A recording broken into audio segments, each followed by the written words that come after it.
Parliament ఎన్నికలకు Telangana BJP సమాయత్తం అవుతోంది. రాష్ట్రంలోని అన్ని పార్లమెంటు నియోజకవర్గాల్లో కాషాయ జెండా ఎగరవేయడమే లక్ష్యంగా ఆ పార్టీ నేతలు ప్రచార పర్వానికి తెరలేపారు.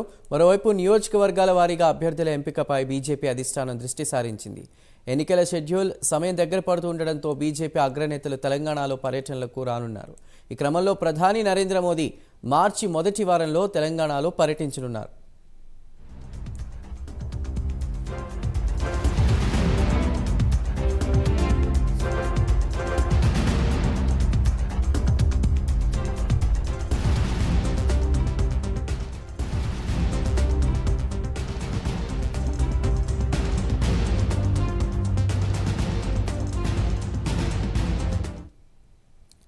మార్చి 4-5 తేదీల్లో ప్రధాని మోదీ తెలంగాణలో పర్యటిస్తారు. 2 రోజుల పాటు ఆదిలాబాద్, సంగారెడ్డి జిల్లాలో పర్యటించనున్నారు.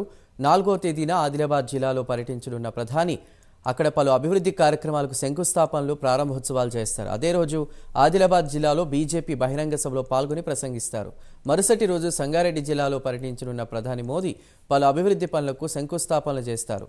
అనంతరం జరిగే బహిరంగ సభలో మోదీ పాల్గొని ప్రసంగిస్తారు. మోదీ పర్యటన నేపథ్యంలో సీఎం రేవంత్ రెడ్డికి పీఎంఓ ఆహ్వానం పంపింది.